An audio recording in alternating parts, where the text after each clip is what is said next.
Alô, Renato? Oi, Robson, tá me ouvindo? Agora sim, garoto. Beleza, meu irmão. Chegou. Chegou, né? Bom, dá um oi, pessoal, que eu já volto a dizer qual é o nosso assunto de hoje, tá? Pessoal, boa noite. Me desculpe aí as intercorrências, né? Cheguei correndo agora aqui com os quatro em casa, dormindo, que bota pra dormir, não bota. Mas é uma grande alegria, né? A gente estar junto novamente, encerrando com chave de ouro aí o congresso, né? Que foi maravilhoso, principalmente com essas novidades que surgiram aí de última hora, né? A gente poder rever algumas palestras que foram tão importantes, né? E escolhidas a dedo, na minha opinião. E é uma grande alegria, né? Eu poder estar aqui dando assim, o último passo desse primeiro grande movimento, né, do Congresso em vista daquilo que a gente vai viver futuramente aí, se Deus quiser. É isso aí, Renato. Bem-vindo de novo, cara. Eu já falei com o Alice que hoje aqui em casa tá barulhento. Então, quando eu tiver escalado aqui, eu vou tirar o microfone, porque senão fica toda hora cortando a imagem, né? O Facebook, o Skype faz isso. Aí você também, quando for a tua vez, também tu muda aí pra gente. Tranquilo. Renato, agora eu vou introduzir o tema de hoje, tá? Tá Pessoal, certo. nós somos quantos aqui hoje? Deixa eu dar uma olhadinha aqui. Deixa eu ver. Mais ou menos 41, né? 41 pessoas aqui no YouTube. Nós não estamos no Facebook hoje. Aliás, vocês podem colocar, divulgar para nós esse vídeo, esse link aí, ó. Divulguem nos seus contatos. Esse vídeo tem que bombar hoje, tá? Nós temos que chegar ao máximo de gente possível. Vou botar de novo no Facebook aqui o link. Tá o seguinte, vamos lá, vamos começar a história de hoje. Dia 7 de dezembro, véspera da Imaculada, o STF teve a ideia genial de tentar aprovar uma ADI, uma ação direta de inconstitucionalidade, ADI 5581. Do que trata esse processo jurídico? É uma ação provocada pela Ação Nacional de Defensores Públicos, portanto, funcionários públicos, que pleiteavam o direito, aliás, pleiteavam direitos. Eles tinham 13 objetivos. Mas desses 13 objetivos, um deles era que as mulheres que fossem infectadas de Zika vírus tivessem o direito, a palavra é ruim, mas o direito de, se grávidas estivessem, abortarem seus filhos. Atenção, não era necessário, Renato, nem que houvesse contaminação do bebê. O que o STF pretende, ou pretendia fazer dia 7, era que, pelo anúncio da contaminação de Zika por meio da mãe, a mãe pudesse abortar, matar o seu bebê. A gente não sabe muito bem se por misericórdia de Deus ainda, não sabe mais se bem se é mais uma armadilha, mais uma artimanha do capeta. Essa não foi adiante, essa ação dia 7, essa votação está suspensa indefinidamente. Isso significa que não significa que foi pro lixo, não. Significa que vão esperar um momento pior para ir pro ar, né? Para voltar à carga. E o problema, Renato, e você está aqui para nos ajudar nesse assunto, o problema é que diagnóstico de microcefalia com criança com Zika vírus só acontece depois de 6 meses. Quer dizer, o STF está dizendo o seguinte: não importa se o bebê está doente ou não, com Zika, e nem importa se a Zika que o bebê tem vai gerar microcefalia. Importa que a mãe é o critério para deixar um bebê viver ou não. Então, eu quero dizer uma coisa para a nossa audiência, que hoje já está ficando grande. Nosso assunto hoje não vai ser jurídico. Eu e o Renato não somos juristas. E nem, vamos limitar apenas a perspectiva ética, filosófica e biológica, que é o que nos cabe, não é, Renato? Então, a partir Exatamente. dessa nossa primeira abordagem, vamos aqui conversar um pouquinho. Diz aí o que você pensa do assunto. Então, Robson, algumas pessoas podem achar que a gente está começando agora, né? A ver todo esse movimento no Supremo Tribunal Federal, todo esse movimento no Brasil em relação a esse ativismo pró-aborto, mas a primeira coisa que a gente tem que deixar claro é o seguinte: em primeiro lugar, isso não é um movimento natural da sociedade e nem nós estamos diante de um judiciário querendo atender às demandas da população. O brasileiro é radicalmente contra o aborto. No Brasil, cada vez diminui mais o número de pessoas que abortam. E eles sabem que, pela via do legislativo, eles jamais vão conseguir aprovar o aborto no Brasil. No entanto, existe uma pressão internacional, uma pressão política, uma pressão econômica, uma pressão de uma série de lobbies que eles impõem de fora para dentro, e isso aconteceu em todos os países em que o aborto foi legalizado. Eles pressionam o país de diversas formas para que o aborto seja aprovado. Então, a gente já viu em outros momentos o Supremo Tribunal Federal usar desse mecanismo de navio quebra-gelo para aprovar determinados aspectos em relação ao aborto, para que aos pouquinhos ele vá sendo aprovado. Entendam uma coisa: no Brasil, para o aborto ser aprovado somente via STF. Os abortistas sabem disso. Então, no ano de 2012, o STF, também por ativismo jurídico, aprovou o aborto de anencéfalos, sem sequer definir, naquilo que eles estavam propondo, que grau de anencefalia eles estariam permitindo que se abortasse uma criança. Porque a anencefalia, para quem não sabe, não é uma patologia 8 ou 80. Existem graus intermediários. Eles simplesmente se referiram à anencefalia. 4 anos depois, nós nos vemos diante de uma epidemia viral que pouquíssima gente já tinha ouvido falar nesse vírus na sua vida. Tudo bem, é um vírus cíclico, de anos em anos ele retorna e tudo mais, mas é estranho você saber que a patente desse vírus pertence a uma fundação internacional que é amplamente interessada, profundamente interessada na aprovação do aborto, na legalização do aborto, e financia o aborto internacionalmente. Eles têm a patente do vírus. De repente o vírus começa a circular. De repente o vírus começa a ter suspeita de causar microcefalia. E aí, o Supremo Tribunal Federal, no preâmbulo disso tudo, na semana passada, não pune o crime de aborto de 5 pessoas aqui no Rio de Janeiro.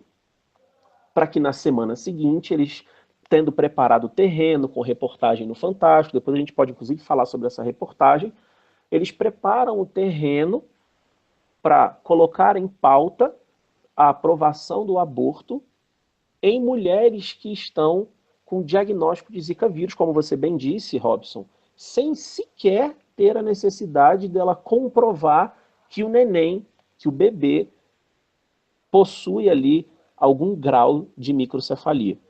Então, nós não estamos diante de pessoas inocentes, eles não são aventureiros, eles não são desinteressados, eles não estão preocupados com as mulheres, eles não estão preocupados com saúde pública.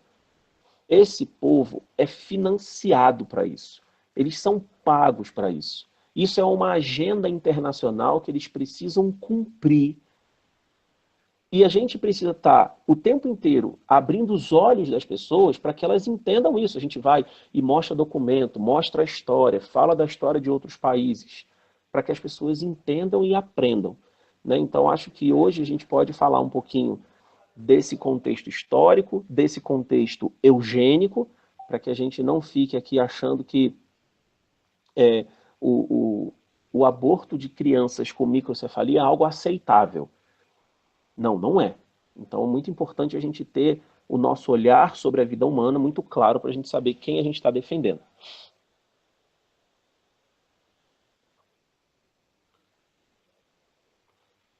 Eu não estou te ouvindo, Robson.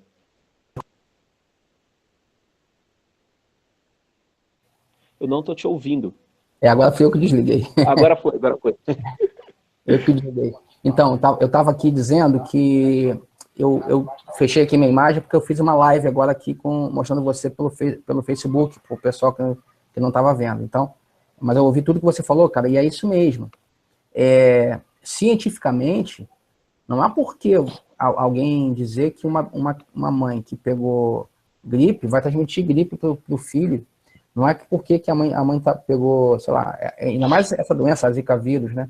Que é uma doença que é estranha, porque só no Brasil tem essa predominância tão grande de Zika vírus e microcefalia.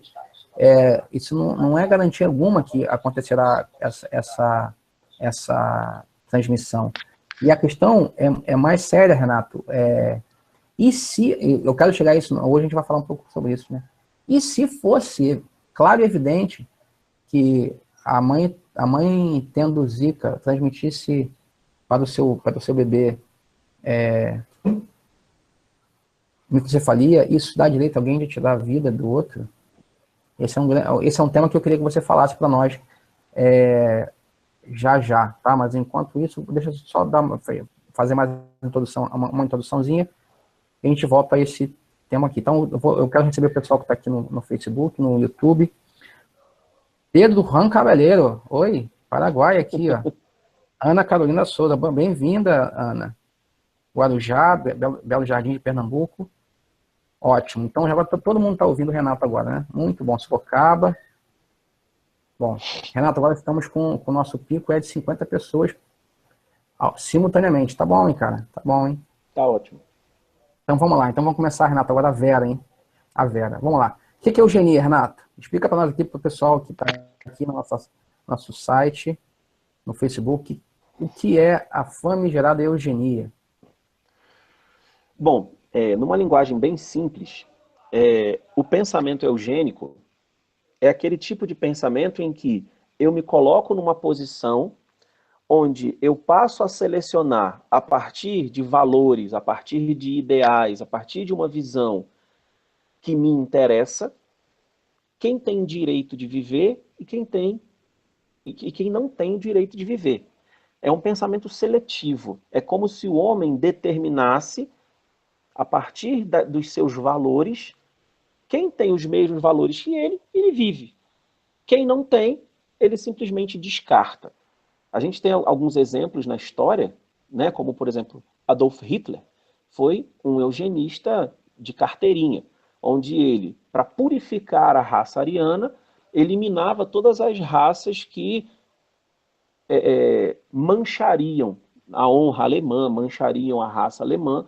Então, o pensamento eugenista ele tem uma premissa que é: eu determino quem merece viver e determino quem merece morrer a partir de critérios que eu mesmo imponho. Né? Então, o pensamento eugênico parte dessa linha. Você relativiza a vida de uns, relativiza a vida de outros e escolhe, a partir desses critérios, quem morre e quem vive. É estranho, né, Renato? Quem não é da nossa área, né, quem não lida com ética, pode parecer que isso não existe, né? Mas como existe gente assim? Tem um Posso caso... dar um exemplo simples? Pode, à Não, vontade. fala. Não, fala aí, depois Você eu é falo. convidado. O exemplo simples e recheado aí essa semana, né? Eu publiquei um vídeo no meu canal do YouTube sobre a decisão do STF. Qual é o E, canal? rapaz, Qual é o canal? Bota aí o canal Vida Sem Dúvida. Inclusive, eu tô aqui no nosso bate-papo, aqui no nosso chat desse Hangout, eu tô acessando pelo meu canal do Vida Sem Dúvida para o pessoal conhecer. As pessoas dizem o seguinte: a, a gestante está grávida, aí ela não tem acesso à educação, acesso à segurança, acesso a trabalho, e ela mora numa comunidade carente. Aí ela engravida. Aí o raciocínio da pessoa é o seguinte: como é que ela vai colocar no mundo uma criança que não vai ter acesso a trabalho, acesso à educação, acesso à segurança e vai morar numa comunidade carente? Então, é melhor essa mulher abortar. Tira essa criança daí para que ela não venha ao mundo sofrer os males que a sua mãe está sofrendo. Ou seja, vamos construir um mundo onde só merece viver quem tem segurança, educação, quem mora nos melhores condomínios e quem tem ali as condições pré-determinadas por quem tem aquela condição. Entende? Então a pessoa pensa assim, o maior valor que existe não é o valor da vida humana, mas é o valor da segurança, do trabalho, do estudo, da moradia, entende? Então é melhor você matar. Esse raciocínio se estende a um outro, no caso de gestação por estupro, por violência sexual, que é algo raríssimo, raríssimo. 0,007% dos estupros geram gestação. Mas as Renato, pessoas... Renato, Fala, fala. você tá inventando esse número, Renato. Você está inventando, Ou não, cara. todo mundo sabe que todo estupro tem um bebê, às vezes é gêmeo, você sabe? Isso é artigo científico, cara. De onde Isso é saiu esse artigo número? científico. Isso é um artigo científico publicado nos Estados Unidos, há mais ou menos uns 12 anos atrás, porque eles não... Quando o cara vai escrever um artigo desse, quando ele manda para a revista, obviamente a linha editorial da revista não aceita, recusa o artigo, né? E aí o cara às vezes publica numa revista de qualis muito baixo, a gente não tem acesso. Mas esse a gente tem acesso, né? Então esse número que eu estou dando é um número real, verdadeiro, né? Não ia fazer isso aqui.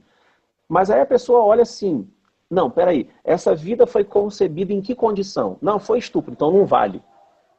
Entende? A pessoa parte da condição para valorizar a vida e não o inverso. Né? Isso é eugenia clássica, só que as pessoas não enxergam isso. Né? Você querer dar valor a uma vida partindo de uma outra condição é você dizer que existem vidas e vidas. Isso é eugenia. Um caso que eu acho curioso é o caso aquela dupla lésbica americana, que você já ouviu falar, já falei 1000 vezes sobre esse caso, né? Porque a eugenia é o inverso, né? Duas mulheres surdas escolhem como prole um bebê surdo. Elas querem, porque querem, que o seu bebê faça parte do orgulho surdo. E conseguem, né? Hoje o rapaz deve ter 7, o menino deve ter uns 7 anos, se eu não me engano. Isso para mim é um caso que beira uma doença, beira a loucura. Quer dizer, a mãe só vai ter afeto pelo filho se o filho participar das suas mazelas. Levando isso ao absurdo, ia ser uma coisa sem tamanho. Imagina, o casal que é do orgulho paraplégico, ou o casal que é do orgulho cego, o casal que é do orgulho aidético, o casal que é do orgulho, sei lá. Imagina que loucura, Renato. É possível você fazer isso, pelo menos,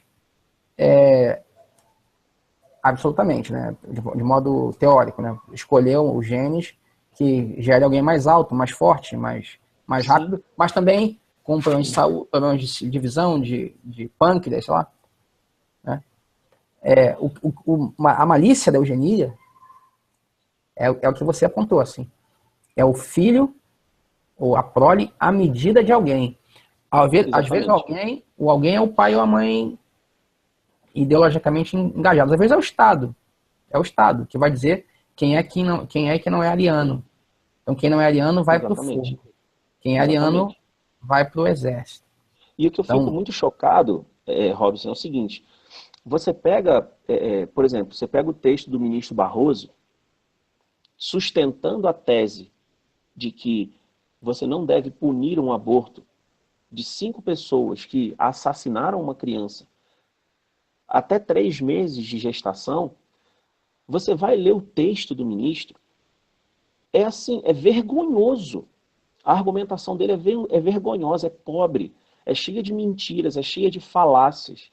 Ou seja, você pega alguém que representa a Suprema Corte de um país, que está ali reagindo ou agindo com ativismo judicial, e ele não parte de princípios verdadeiros, ele parte de princípios mentirosos. Né? Ele diz, cara, é incrível o discurso dele. Ele diz o seguinte: o conceito de vida ele é sempre definido ou pela filosofia ou pela religião. Ele simplesmente aniquila a biologia do texto dele. Ele não fala disso. Rapaz, eu fiquei revoltado, cara, porque as pessoas usam muito essa premissa. Outro dia eu publiquei um texto e botei um vídeo no canal do YouTube, eu falando da concepção, de quando a vida humana começa, né, explicando todos os detalhes da fisiologia reprodutiva, o espermatozoide que entra, não sei o que lá. Aí o camarada veio dizer para mim, esse seu discurso é profundamente religioso. Eu falei, cara, então quer dizer que os médicos agora não precisam mais fazer faculdade, eles vão estudar catecismo da Igreja Católica, não precisa ir para a faculdade de medicina.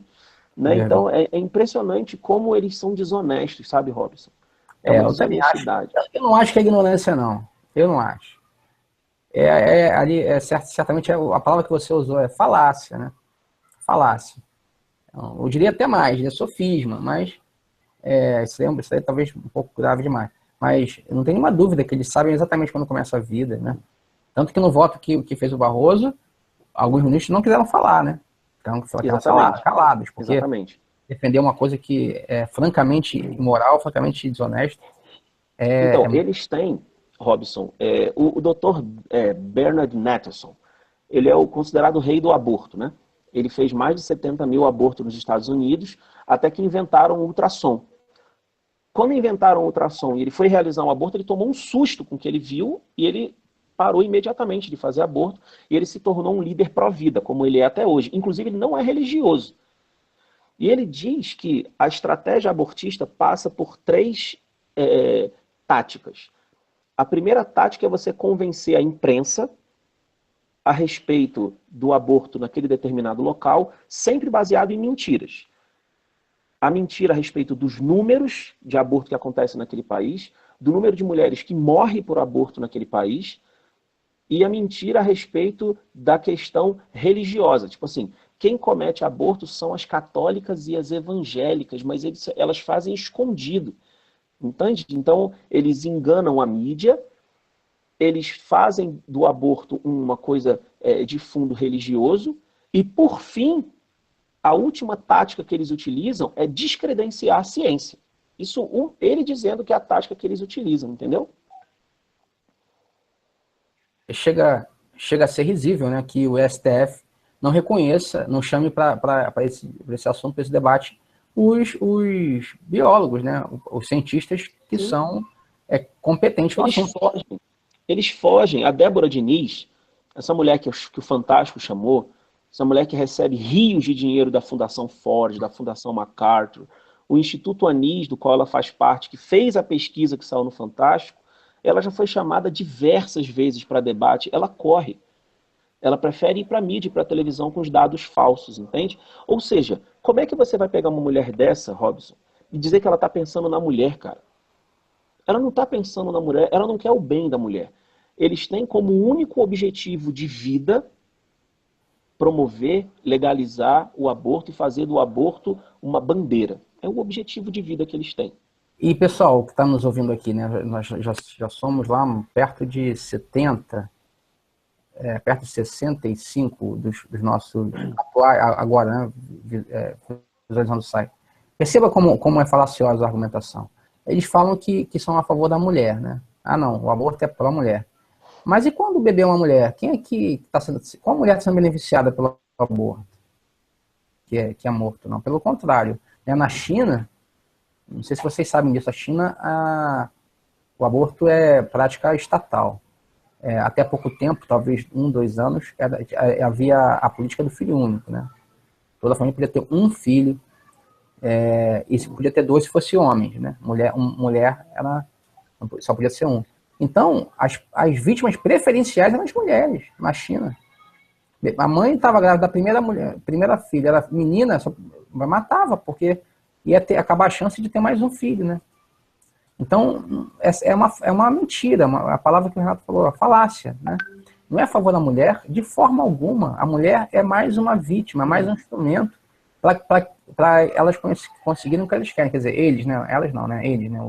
Os movimentos. E a gente também tem que chamar a atenção. Oi. Deixa eu terminar só. Não, pode falar. Completo raciocínio. Qual é o objetivo disso tudo? É uma forma de neocolonialismo, não tem nenhuma dúvida disso. Não sei se você já viu esse filme, Renato, eu acho que eu já falei para você uma vez, chama-se Expelled. Nenhuma inteligência permitida. Olha, é um filme para você ver. Você especialmente precisa ver esse filme. Expelled. Em português fica expulsos. Nenhuma inteligência permitida. É um jornalista judeu americano chamado Ben Stein, que fez um documentário. Ele foi a algumas faculdades americanas. E qual é o mote? O mote é o seguinte: a ciência americana está sendo viralizada. As pessoas estão sendo massacradas, os cientistas livres estão sendo massacrados dentro da Universidade Americana. Ele vai conversando com gente de todo lugar. Inclusive sai do país, vai para a França e vai até a Alemanha. E o bacana é que ele fala só, não existe mais liberdade na academia, não. Nos Estados Unidos, as pessoas são literalmente caçadas. Ele fala de 3, 4, 5, 6 mega professores, pesquisadores que foram expulsos porque chegaram a duvidar, tiveram a audácia de fazer uma pesquisa para saber se Darwin tinha ou não tinha razão. Para você ver, Renato, é espetacular, tudo documentado e tal. Vale a Robson, pena. estão pedindo para você botar o nome do filme aí no chat do... Eu não sei como fazer isso. Vou botar aqui, vou botar agora aqui. Vou botar aqui no Facebook. Tá? Expelt. Se vocês... eu posso postar lá no site do Família Santos, mas vou botar aqui para vocês já pesquisarem, tá? Expelt. Expulsos. Nenhuma E tá de... uma coisa interessante, Robson, complementando seu raciocínio, é o seguinte. Eu não sei se, já que a gente está falando de filme, né? Não sei se as pessoas que estão ouvindo, se elas já assistiram um documentário chamado Blood Money, né? Dinheiro de Sangue. Eu posso até colocar aqui depois o link do vídeo, eu tenho o filme inteiro, que está no meu blog, dá para assistir direto do YouTube. Legal. Onde o filme, na verdade, é uma denúncia das práticas eugênicas nos Estados Unidos via aborto. Então, nos Estados Unidos, a população negra, por exemplo, representa 13% do total da população americana. E nos Estados Unidos, quase 40% dos abortos são cometidos por mulheres negras. Ou seja, 1 a cada 4 bebês negros que nascem nos Estados Unidos é morto via aborto. E essa estatística, ela não se compara com a estatística das mulheres brancas que abortam. Ou seja, como é que eles agem lá? Eles colocam as clínicas de aborto nos bairros pobres e de maioria negra e fazem ali uma promoção, um investimento estimulando que as mulheres abortem. Né? Eles usam marketing, os caras têm meta para bater. Né? A mulher trabalha lá na Planet Parenthood, ela tem meta. Se não fizer tantos abortos por mês, não vai ser promovida. Então elas vão para a rua, elas vão para as portas das universidades, elas pegam um contraceptivo com uma dose hormonal mais baixa, mistura com farinha e dá para as mulheres dizendo, olha aqui, a gente está distribuindo aqui contraceptivo para vocês. O que acontece? A mulher engravida. No que ela engravida, ela entra em desespero, elas vão lá, acolhem a mulher, levam para a clínica. Não, mas eu não tenho dinheiro. Não, a gente te ajuda, a gente entra em contato com a sua família. Nesse primeiro momento que você está emocionalmente abalada, a gente dá um suporte para você. Vão com a pessoa até que ela desembolsa lá $400 e faz um aborto.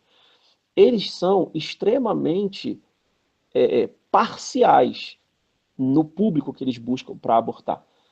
Então, as negras nos Estados Unidos e as mulheres mais pobres, elas são muito mais procuradas para abortar do que as mulheres brancas. E se a gente observar, esse movimento já acontece aqui no Brasil. Se a gente for olhar o discurso, o que as pessoas dizem? É só você prestar atenção, a gente desmascara mole. Qual é o discurso? Como é que uma mulher nessas condições, como é que ela vai ter mais um filho? Se ela já vive nessas condições, ela vai colocar mais um marginal no mundo? Entende? Então, as mulheres ricas podem abortar de forma segura. As mulheres pobres têm que procurar clínica clandestina. Então, eles vão traçando essa linha eugênica no pensamento das pessoas. As pessoas assumem esse pensamento para si sem prestar atenção no que estão fazendo. E o aborto vai se tornando algo eugênico também no Brasil, como acontece nos Estados Unidos. E quem é que está por trás disso? Os grandes magnatas, as grandes fundações, que têm um profundo interesse de que os países subdesenvolvidos não se proliferem, não aumentem demograficamente, porque isso coloca em risco a fortuna deles. Né? Isso aí é algo constatável, né? Existe uma série de documentos que a gente consegue provar isso aí que eu estou dizendo.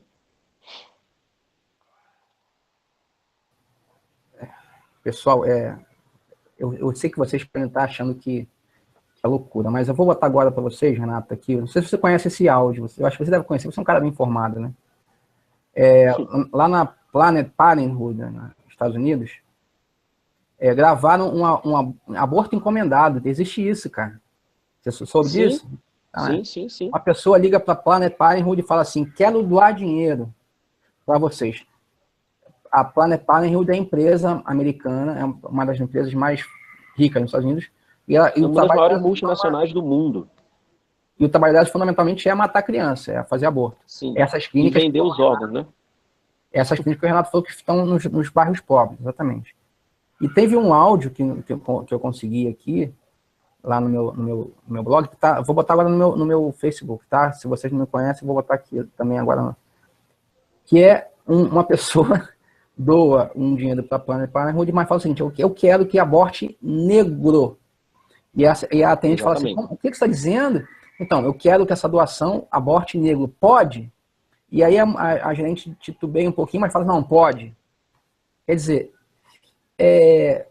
chega a ser de. Vocês entendem como é que eu fico chateado com uma informação dessa, né? É óbvio por quê, né? Mas chega a ser. É demoníaco, Renato. É demoníaco, cara. Alguém fazer assim: eu quero abortar porque no meu bairro aqui tem uma concorrência desleal com meu filho branquinho na universidade.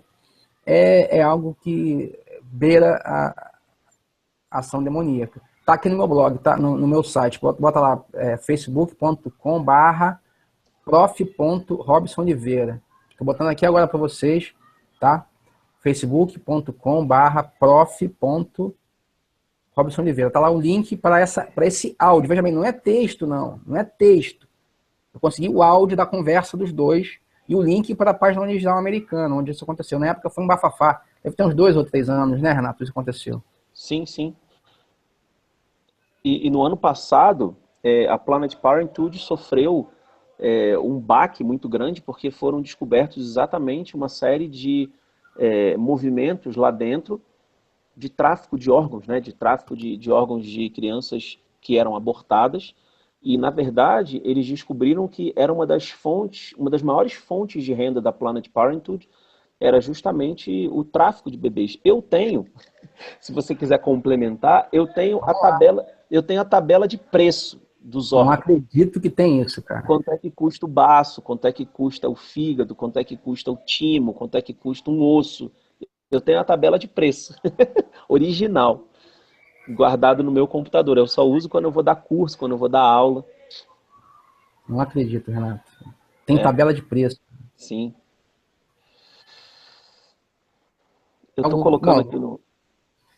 eu fico de fato muito transtornado com isso. Mas vamos lá, Renato. Agora eu quero pegar uma pegada mais família, Renato. Vamos lá, O que cara. isso tem a ver com a minha família? Bom, tudo bem. Bom, O Coro está comendo lá fora. Eu sou católico. Eu não faço abortos. Eu não tomo pílula. Eu sigo os mandamentos da igreja. Mas o que isso tem a ver comigo? Por que eu devo preocupar-me com isso? bom, em primeiro lugar, a gente precisa entender o seguinte: a família, por mais que a gente viva dentro de uma realidade protegida pela nossa fé, pela nossa doutrina, por aquilo que a igreja nos oferece, né, por toda uma atmosfera de busca da santidade, nós não estamos livres, em primeiro lugar, das influências, em segundo lugar, os nossos filhos provavelmente não fazem homeschooling, então eles vão para o colégio, eles têm acesso a esse tipo de informação, e nós vamos, Robson, nos tornar cada vez mais uma minoria, entende? E quando eles vão nos isolando, a gente precisa ser muito firme nos nossos valores para que esse tipo de mentalidade não nos alcance. É impressionante quando surge essas ondas de discussão a respeito do aborto, como a gente observa pessoas que aparentemente têm uma fé sólida, uma vivência doutrinal sólida, uma pessoa que você acredita que está ali firme vivendo os sacramentos, de repente ela escorrega ali e você vê que ela está vacilando nos valores dela, justamente porque existe um investimento muito pesado do pensamento feminista entrando nas nossas famílias. Isso precisa ser dito. A raiz do pensamento feminista é uma raiz eugênica. A Margaret Sanger era uma mulher feminista eugênica. Existe na ideologia de gênero um pensamento também eugênico.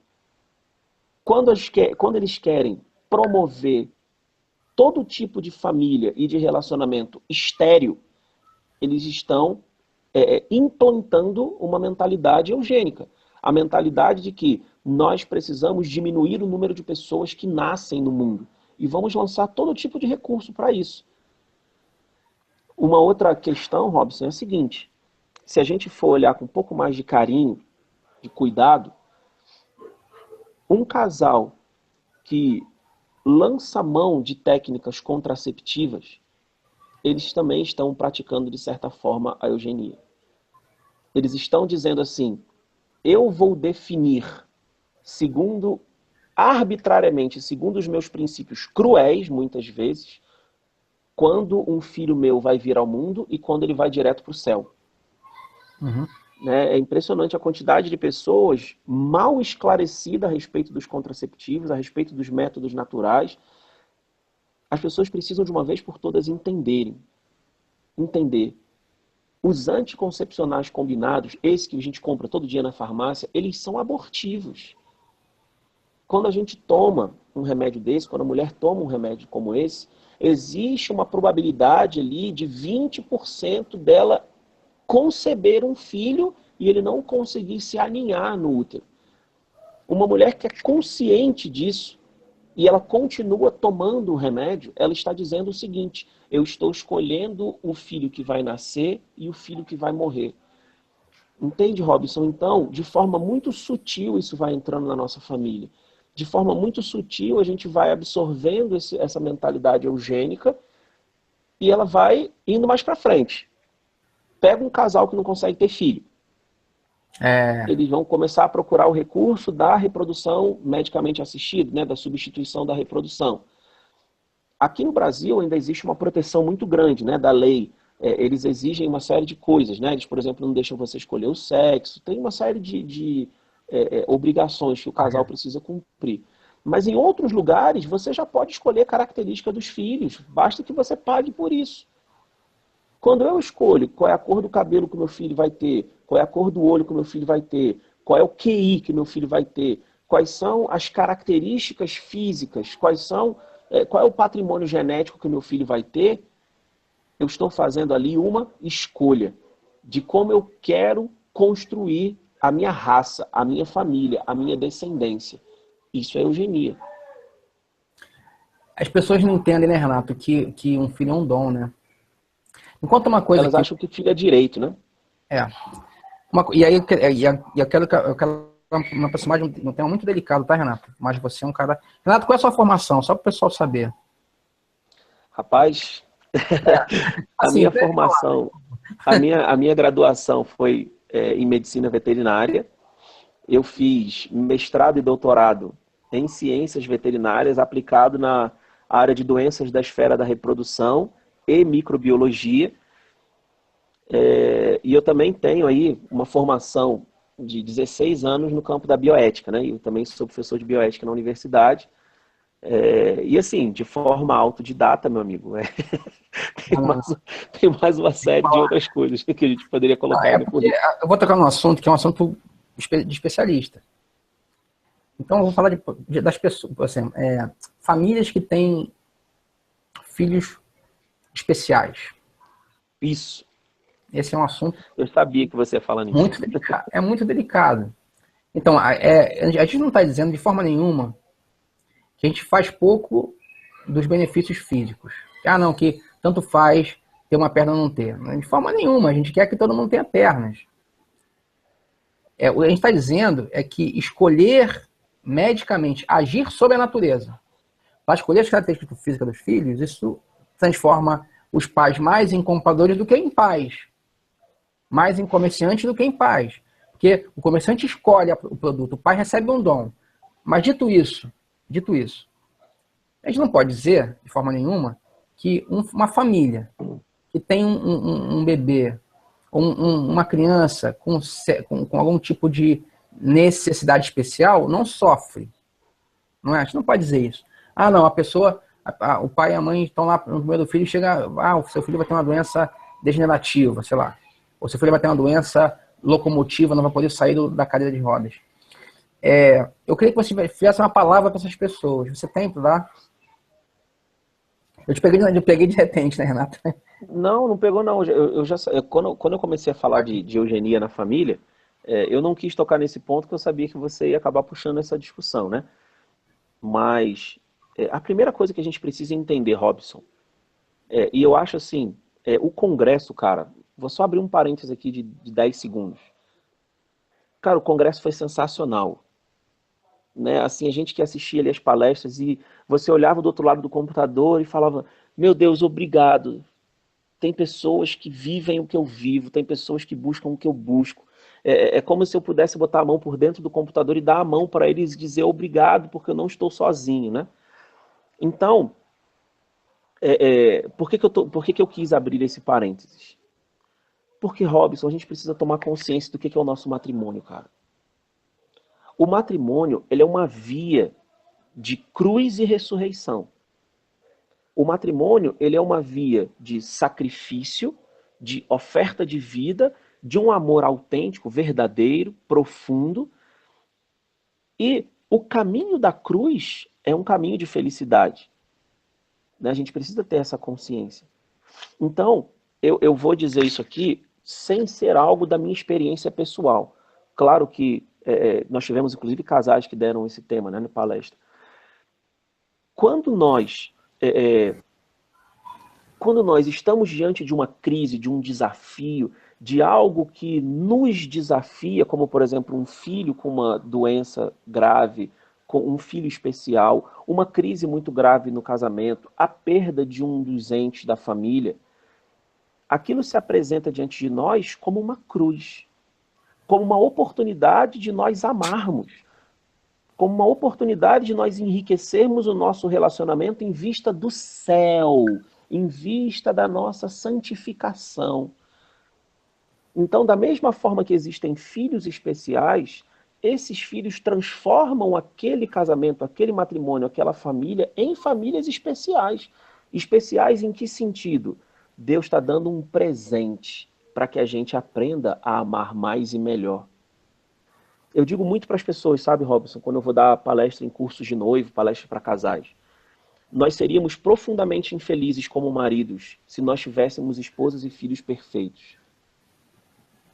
Se a gente tem em casa pessoas imperfeitas, pessoas que nos ferem, pessoas que se lançam muitas vezes contra nós de uma forma que nos tira a paciência, graças a Deus a gente também encontra ali uma matéria-prima para que a gente se santifique, coloque a nossa cruz nas costas e vá andando rumo ao Calvário. Nós somos cristãos. O matrimônio católico é um matrimônio que se assemelha a Cristo, né? Se assemelha à vida de Cristo. Como é que Cristo morreu? Morreu na cruz. Então, para essas famílias, eu digo a vocês, abracem a cruz, porque ela existem os frutos da cruz. E o fruto mais belo, mais nutritivo da cruz é a ressurreição. Não é fácil a gente lidar com um filho que exige de nós 24 horas por dia. Não é fácil a gente ter que praticamente anular a nossa vida para cuidar de um filho necessitado, ou às vezes de um cônjuge que adoece gravemente. Meus irmãos, não é fácil, exaure a gente. A gente perde muitas vezes o sentido da nossa vida quando a gente passa a viver absolutamente em função do outro. Mas diante de um horizonte como esse, olhemos para a cruz de Cristo. Lá a gente entende tudo, né? O amor de Cristo por nós na cruz nos explica tudo. Então, Robson, a palavra que eu tenho para dizer para essas pessoas é: não rejeitem a cruz que um filho especial traz, porque ela é fonte de santidade para nós. Muitas vezes é a oportunidade que Deus... Falei muito, né? Não, cara, é ótimo você falar, porque eu tenho certeza que do outro lado da tela tem alguém passando por esse tipo de problema. Sempre tem, né, cara? Agora veio aqui os comentários, ó, você começou a falar, começou a gente a louvar a Deus aqui. Obrigado pelo congresso. Eu tenho certeza, Renato, que esse congresso está sendo de Deus, cara. Eu tenho certeza absoluta que nós estamos tocando em alguns pontos aqui. Mas estava dizendo, cada oportunidade dessa, cada criança dessa, cada filho com problemas graves ou não, porque não importa, não precisa ser grave, né? Basta ter um moleque de 7 anos em casa para você ver como é que aquela casa fica de cabeça para baixo. Isso é uma oportunidade para nós, não tem nenhuma dúvida disso. Acabei de fazer agora uma palestra para o Congresso, para Famílias Santas, né? Deus quis, foi Ele que quis, dar-nos uma mulher contra nós, né? A palavra que nós temos lá na Bíblia é uma palavra errada. A tradução do hebraico é totalmente equivocada. A tradução protestante chega a ser ridícula. Ela fala, Deus deu um auxiliar que lhe fosse conveniente. A palavra não é essa. A palavra é um auxiliar que fosse contrária. Deus é uma coisa assim que é curiosa, né? O termo hebraico lá é kenog, se eu não me engano, kenogid. Quando um time de Israel vai jogar contra outro, vai assim, time A, kenogid, time B. Um contra o outro. E a palavra que está lá para falar que a mulher foi dada ao homem, a mulher foi dada a um auxiliar, kenogid. Contra. Quer dizer, é aquilo que você falou, é alguém que se levanta para te tirar do conforto do seu lugar, para você precisar se mexer. Então, o matrimônio católico é isso sim, é uma oportunidade. Por isso Deus deu-nos a Márcia do lado de cá, a Juliana do lado daí, né? Para Luciana, para nos tirar do nosso conforto. Para que a gente levante, eu não posso ficar como sempre estive. E aí, quando vem os filhos, aí mesmo que a coisa vira de cabeça para baixo. Aí você vem 3 mulheres, aí a coisa fica doida. Não é, Renato? Então, essas verdade, pessoas... É verdade. Agora, eu fico brincando porque é uma minha forma de amenizar um tema tão difícil. Essas pessoas precisam saber que o seu filho especial torna a família delas especial. Isso que você falou, achei genial. O filho especial vem para tornar aquela família uma família especial, ou vem em uma família especial, para que seja uma oportunidade de transformação, de santidade, de sacrifício, de doação pelo outro, tudo isso que uma doença grave exige, né? E eu queria que você fosse o canal de transformação disso, porque você é um profissional. Você sabe, né? A doença ou a genética não determina tudo. Não determina tudo. Pelo contrário, né? Você pode falar de alguns aspectos físicos, mas felicidade, moralidade, caráter não se mede por genética. Vou te contar um caso. Teve a palestra do Congresso sobre os filhos especiais e uma pessoa lá do meu trabalho, né, falou assim, Renato, ela assistiu algumas palestras, né, do Congresso, ela nem é católica, mas ela assistiu algumas palestras e tal, ela até disse, poxa, eu não fazia ideia de que o matrimônio católico pode caminhar para tantos lugares, tem tanta coisa para ser dita. Eu achei que era o seguinte, bota a aliança, casa e vai para a galera. Assim, vai viver a vida, né? E aí ela me mostrou uma reportagem, cara. A reportagem era a seguinte, um casal com síndrome de Down, ele e ela, deram origem a um filho sadio. Inverteu o negócio. Darwin se rasgou, né? Darwin se esfaqueou, assim, porque é exatamente o inverso do pensamento eugênico, né? E o que eu queria dizer, assim, Robson, completando aquilo que eu disse, né? Eu não conheço nenhum casal que tenha um filho especial e esse filho não tenha transformado positivamente a vida da família. Cara, eu não conheço nenhum. É impressionante a injeção de amor que um filho especial traz para dentro de uma família. Né? A gente observa, eu me lembro da Vitória, existe até o filme dela, né? A Vitória, aquela nenenzinha que nasceu com anencefalia. Eu conversando com o pai dela, e ele dizia, Renato, a nossa vida foi transformada. A gente, cada vez que estava com ela, a gente percebia ali o quanto efundia da vida da Vitória um amor que que nos inundava por dentro, e ela passou a ser alguém dentro da nossa família como se fosse um tesouro, algo valiosíssimo. E a vida deles teve um divisor de águas chamada Vitória. Uma criança que viveu cerca de 2 anos com anencefalia radical, e aquilo mudou, transformou a vida do casal. Né? Eu tenho compadres meus que têm filhos com doenças especiais, né? Que têm síndromes e tudo. Aquilo consome, aquilo exige. Mas, Robson, é incrível como as outras... Eles têm 5 filhos. Um é especial. É incrível como toda a família se mobiliza e se volta para aquela criança que é especial. A família se mobiliza e se volta para as necessidades daquele que é mais frágil. Rapaz, isso é uma aula de vida, você viver com uma Então, pessoa já que é que você deu um especial dentro de testemunho, eu vou casa, te né? contar. Eu não vou, eu nem devia te contar, mas eu vou contar para o pessoal, né, da internet. Porque o Jotas e a Fernanda, que deram a palestra sobre filhos especiais, eles são meus amigos pessoais, né? E o João Vitor a gente conhece desde o início do processo todo. E o Jotas, Aham, além disso, é professor de filosofia, a gente trabalha junto num lugar, né? Na faculdade. Então, certa vez ele estava, cruzamos no corredor, e o Jotas é muito efusivo, vocês viram, né? Ele é um artista. aham.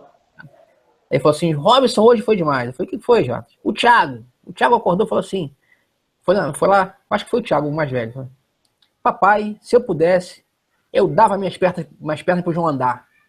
Imagina isso, um garoto de 5, 6 anos, cara. Assim, o quanto de generosidade, o contato com o filho, com o irmão mais novo, que não pode andar, transforma faz nesse menino, nessa criança. E como o pai ouviu isso? Então, E é incrível. o lar cristão, quando tem o mais fraco, ele vira a causa de santificação da família, claro, que se a família ouvir, né, os apelos de Deus nessa criança, nessa pessoa. Que pode ser uma criança, pode ser um idoso também, né? Que às vezes também são dois extremos que querem botar de lado, né? Exatamente. Viver E aí você faz o link, né? A gente fecha o ciclo, assim. A gente começou a nossa conversa aqui falando do pensamento eugênico, onde as pessoas querem, a partir de determinadas condições de perfeição, né, daquilo que é ideal, definir o quanto uma vida vale a pena ser vivida. De outro lado, nós estamos falando aqui de famílias em que existe um filho especial com maior necessidade, com maior demanda de atenção, de carinho, que é mais exigente para os pais e para os outros, em que a família não pode mudar a condição daquela criança. Você está dizendo aí, né? O mais velho, o outro menino que anda perfeitamente, por ele dava as pernas dele para o menino andar. Uma família que vive uma condição dessa, Robson, é uma família que muito facilmente aprende algo que eu tento ensinar todos os dias aqui em casa para meus filhos. Quando você escolhe o melhor para você, você está sempre escolhendo o pior para o outro. E uma família que tem uma criança especial ali, eles não podem mais dar o melhor para eles no sentido da perfeição.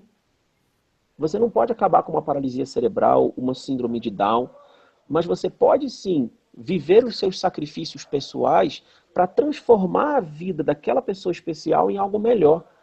E essa dinâmica de amor é a dinâmica de amor que a Trindade vive, meus irmãos. Isso é sensacional a gente poder pensar nessa perspectiva, né? Renato, acabei de escrever aqui a sua frase. Frase forte, Renato. Você É, escreveu, cara. quando eu escolho o melhor para mim, eu escolho o pior para os outros. Nossa, mãe, isso é uma pancada na cabeça. Mas é, cara. Mas é isso aí mesmo, é isso aí mesmo. Isso devia ser nas nossas portas, nossas casas. Primeiro o outro, primeiro o outro, primeiro o outro. Né? Como o Nosso Senhor fez conosco, né? Exatamente. E que direito eu tenho de olhar para uma criança e falar assim, olha, a sua vida só vale se ela for perfeita. Eu não te quero. Só vou te chamar se você tiver 1,80 m, senão eu não te quero. Imagina você olhar para a Márcia e dizer assim, meu amor, se você não for perfeita, eu não te quero. Meu Deus, a gente estava frito, cara. Se o gosto do matrimônio, e eu tenho vivido muito isso aqui com a Luciana, né? Porque depois de 11 anos de casado, a gente muda, né? A dinâmica de vida muda, a nossa vida vai se transformando. Os dias a gente tem que reescolher o outro nas suas imperfeições, nas suas incapacidades, naquilo que me fere, naquilo que eu não gosto, naquilo que o outro não tem como mudar. E se a gente tem esse pensamento reduzido, fechado, de que tudo precisa ser encaixadinho, perfeitinho, acabou o casamento. É cada um para um lado, vamos viver a vida, entende? Você já deve ter me ouvido falar disso várias vezes, mas é um mantra que eu tenho na minha vida, cara. Santo Agostinho fala isso, né? O coração humano não fica sem Deus. Ou nós temos o Deus verdadeiro, ou temos o Deus falso. Quando o matrimônio católico escolhe o cônjuge como seu Deus, o que ele faz é uma injustiça. Isso que você pode falar. É injusto esperar que a Márcia sacie minha sede de felicidade. É injusto com ela. Ela escreveu aqui que ela é imperfeita, que ela botou aqui no YouTube. Ela tá me bagunçando já, ela vive fazendo isso. Mas assim, seria injusto com ela fazer isso. Seria um erro meu, não dela. O meu coração busca a perfeição, a beleza absoluta, que ela tem muita, mas não é absoluta. A bondade, a justiça, que nenhum ser humano consegue saciar. Então, o Agostinho fala, é injusto com as pessoas fazer isso. Então, nós precisamos lembrar que o coração humano primeiro é de Deus. E aí sim, quando você coloca Deus na frente, Deus primeiro, aí as relações ficam no seu lugar natural, fica mais fácil, né? É interessante, Robson, você falar disso, cara. É muito interessante, assim, você falar desse assunto, né? Até a Cássia, né? Cássia, amiga, assim, extraordinária, né? Cássia talvez seja a minha melhor amiga, né? Ela tá aqui acompanhando a gente, ela é professora. Oi, Cássia, bem-vinda. Ela acompanhou todo o congresso, né? De vez em quando você mandava um alô lá pra ela. E a gente conversa muito sobre o matrimônio, né? Sobre o casamento. Eu tenho 11 anos de casado, ela tem 30. Então ela é muito mais experiente do que eu. Mas a gente vive, Robson, aquela mesma doença que Jesus aponta lá em Mateus para os fariseus quando eles solicitam o direito do divórcio. A gente sofre de dureza de coração. A impressão que eu tenho quando eu olho hoje para algumas famílias é que as pessoas estão desaprendendo a amar. Elas estão perdendo os mecanismos do amor e elas estão se fechando em si mesmas, querendo fazer do outro um instrumento, um objeto, algo que eu utilizo, e quando eu não estou mais satisfeito, eu posso lançar aquilo fora. E quando a gente inverte a mão desse raciocínio, quando a gente ama o outro apesar do outro, quando a gente diz, eu vou contigo até o fim, não porque você é perfeito, mas é porque eu devo a você um compromisso de amor, e amor não é um sentimento. O amor não é um compromisso que é o mesmo compromisso que eu tenho com os meus amigos de ir pra praia. Tipo assim, se não tiver divertido, a gente volta para casa. O amor é um compromisso de uma vida inteira. Né? Tanto que a promessa que a gente faz diante de Deus, diante do outro, diante da Assembleia, diante do Padre, é na alegria, na tristeza, na saúde, na doença. Ou seja, estando bom ou estando ruim, eu escolho te amar. Né? E quando a gente olha para isso em relação à situação dos filhos, olhando para essa questão do pensamento eugênico, uma pessoa que lança fora um filho que não está de acordo com os padrões que ela espera, que ela deseja, ou alguém que quer escolher todos os padrões físicos de um filho para considerar ele aceitável, ela está dizendo, olha, eu não te amo apesar de você. Uhum. Eu te amo se você estiver dentro dos meus padrões de qualidade. Né? Isso é triste, porque isso é o inverso do amor. E o problema é o seguinte, nessa perspectiva, se alguma coisa der errado, não é culpa minha. Entendeu? Esse é o problema que está por detrás disso. Quer dizer, eu escolho o meu filho, eu escolho o meu cônjuge nesse mesmo diapasão, nessa mesma bitola. E aí, se alguma coisa der errada, bom, a culpa não é minha, a culpa é sua, porque você é o imperfeito, você é aquele. Então, desse jeito, já começou errado. E é muito raro mudar. Acontece, milagres acontecem. Mas eu costumo falar para os meus orientandos, vamos dizer assim, para as pessoas que eu estou mais perto assim. Milagres acontecem, mas são milagres. São raros. Exatamente. Não é que toda hora acontece. Acontece uma pessoa que escolhe um cara para casar, que escolhe errado, e aí lá no meio do processo o cara se converte e tal, e vive uma vida de fé e tal. Ou então uma pessoa que não tem uma formação humana, nem precisa ser católico, mas uma formação humana mínima, e aí com o tempo começa a ficar mais educado, mais fino, mais respeitoso, também acontece. Mas isso é errado, né? Então a gente tem que lembrar disso. A gente tem que lembrar que para onde, como Santo Afonso fala isso, né? Para onde cai o cajado, fica. Muito raramente o cajado cai, Exatamente. depois levanta para o outro lado, né? Isso é uma penada. Não. O cara, se o É cara verdade. ele é grosso antes do matrimônio, tende a continuar grosso. Se o cara é carinhoso antes do matrimônio, ele tende a manter-se assim. E é isso que as pessoas têm que saber, né? Derivou um pouquinho a conversa para lá, mas Deus sabe, né? Cara, tem tudo a ver. Não tem tudo a ver. A gente começa a falar da eugenia e tal, não sei o quê. É um assunto que ele se espalha, né? Mas foi de Deus, cara. Eu acho muito importante, né, a gente falar desse assunto, esclarecer as pessoas. Acho que a gente desviou um pouquinho, mas Renato, agora não eu vou terminando a nossa fala. conversa, já tem 1h27 já. Pensa aí Que pena, né? que pena, cara. Eu queria falar mais, mas porque senão fica muito cansativo, né? Fica muito Não, cansativo. claro, claro. Eu não tenho aqui o Wallace para salvar a gente, né? Não tem. Então, pensa aí num término para a conversa, tá? Enquanto isso, eu vou aqui falar com o pessoal aqui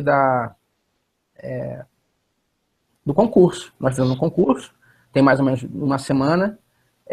Nós receberíamos testemunhos de como foi o congresso para a vida das pessoas, e quem conseguisse o maior número de curtidas ganharia um tablet, nós vamos mandar pelo correio, com todo o material do congresso. Os vídeos, os hangouts, inclusive esse hangout, os textos, os e-books, tudo para o cara não ter desculpa para estudar matrimônio, para ouvir no carro, para ouvir no ônibus, para ouvir em casa, para ouvir na sala, para ouvir, tá? Então, vamos lá, quem ganhou o concurso, tananã, tananã, tananã, foi, deixa eu achar aqui, não sei, errei. Tananã, foi Eduardo Moura e Márcia Moura. O Eduardo Moura tá aí, Ah, não pois tá? Eduardo Moura tá aqui, rapaz.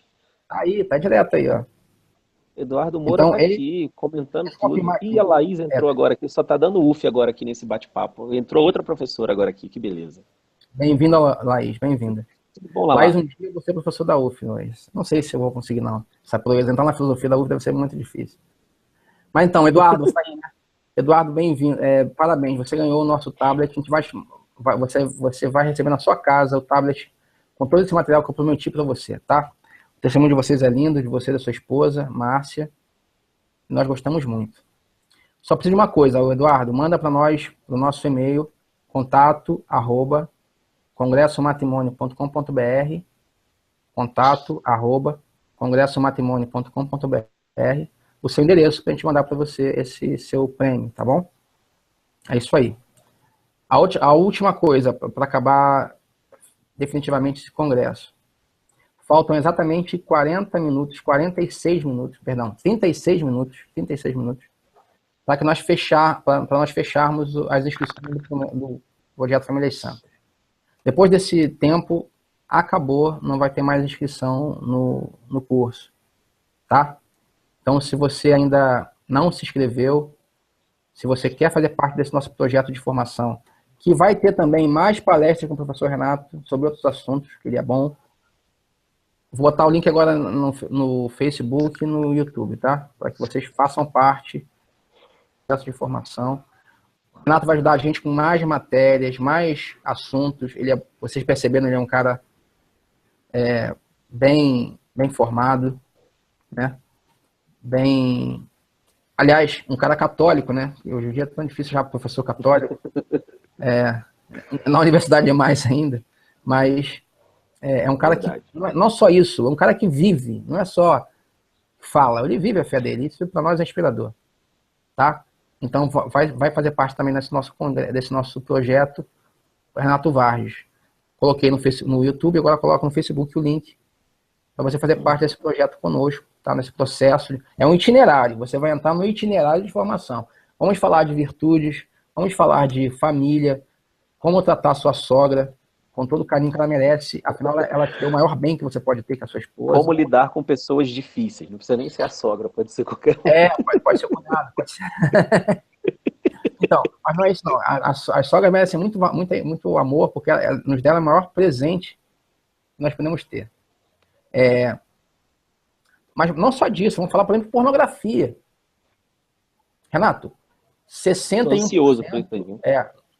não, é errado, é outro dado esse aí. Grande parte dos matrimônios, mesmo matrimônios não católicos, sofrem com pornografia.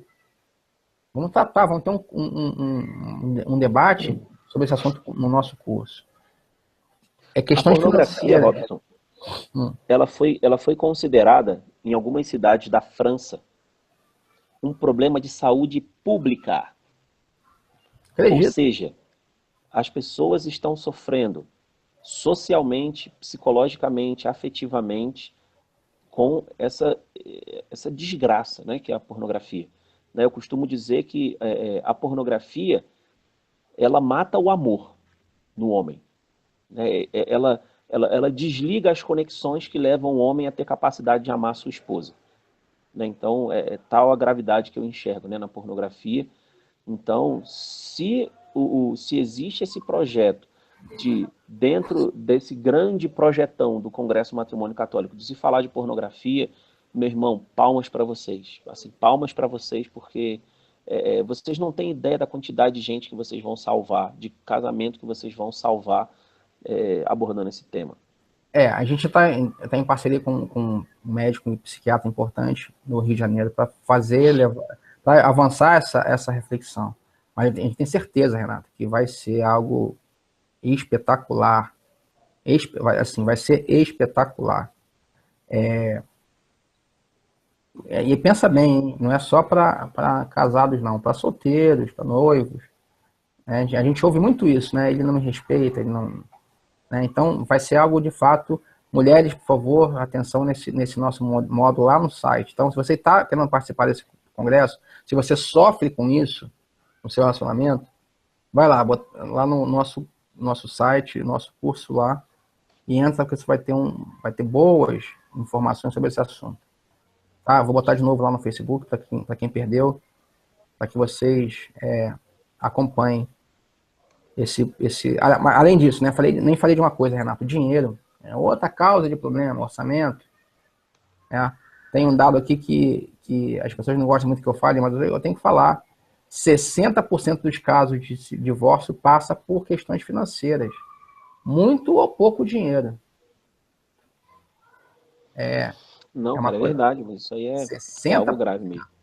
Então, vai falar desse assunto também na parte fechada lá do Congresso. Então, se você quer participar desses temas, quer aprofundar, vamos lá, vou botar aqui para você de novo o link, tá bom?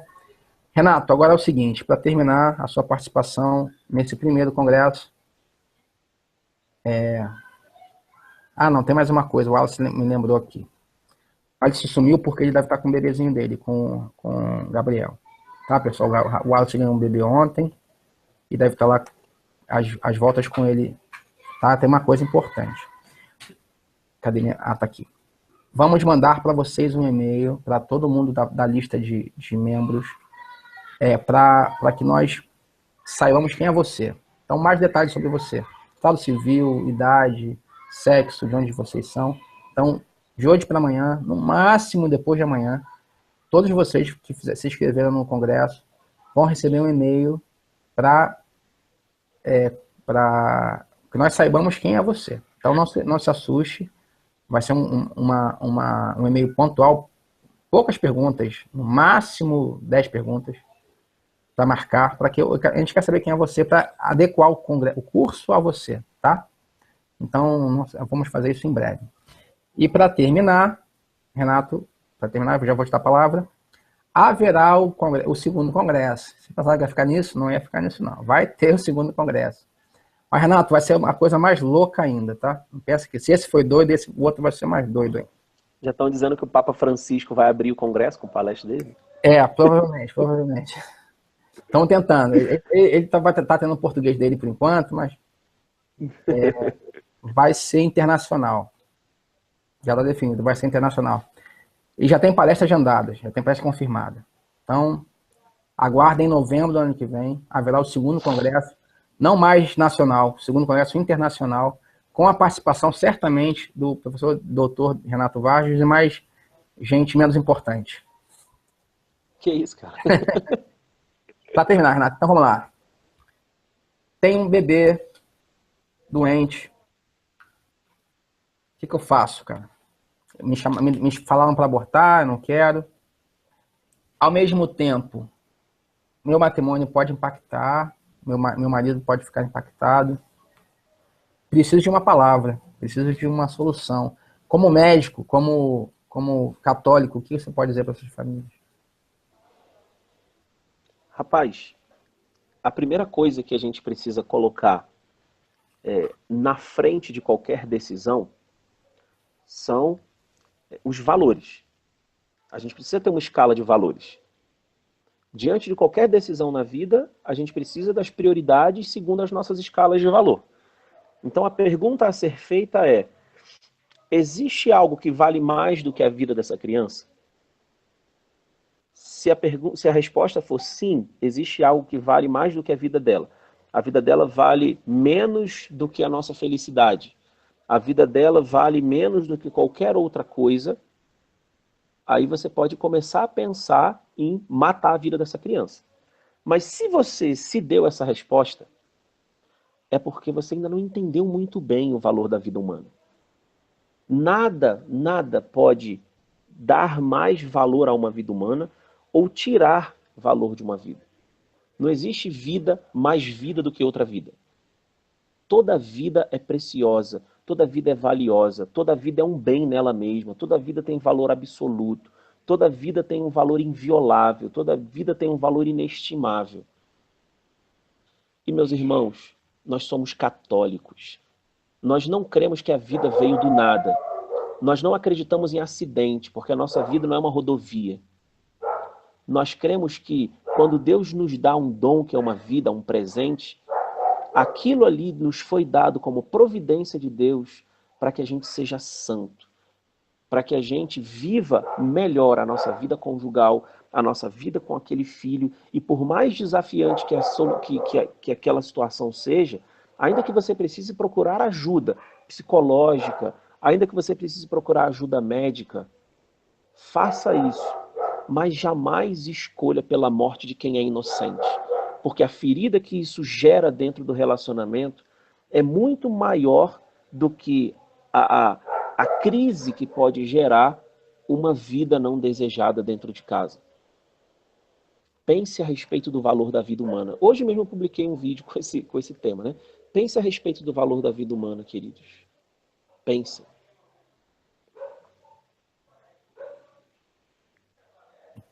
Renato, manda aí o endereço do seu blog para o pessoal te acompanhar. Rapaz, é fácil, é só você colocar no Google Vida Sem Dúvida.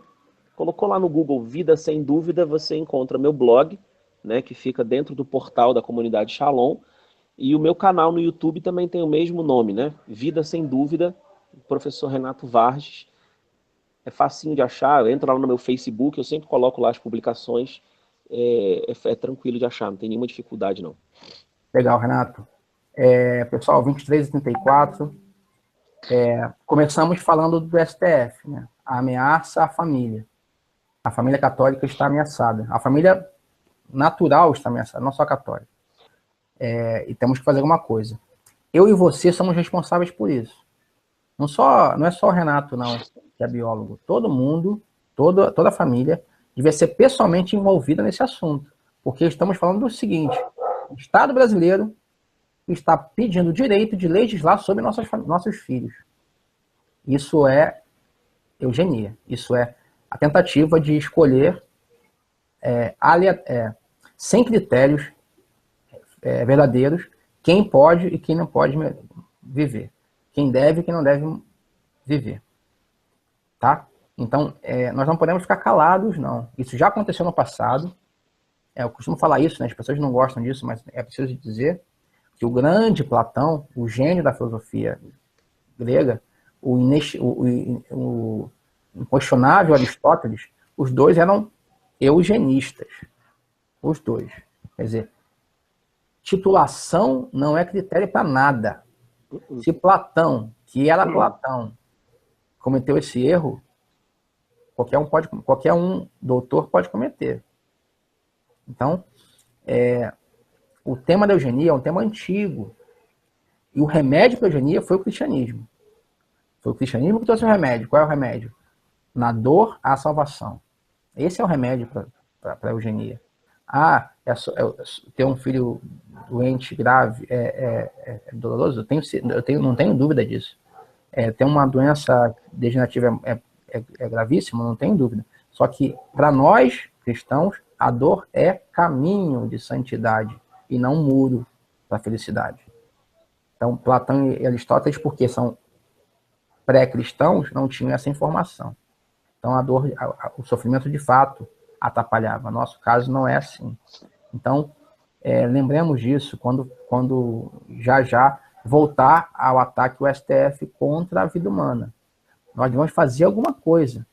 E a minha primeira coisa que a gente tem que fazer e aí eu vou para um outro caminho aqui, eu já vou terminar, é fazer com que o STF cumpra o seu dever de guarda das leis.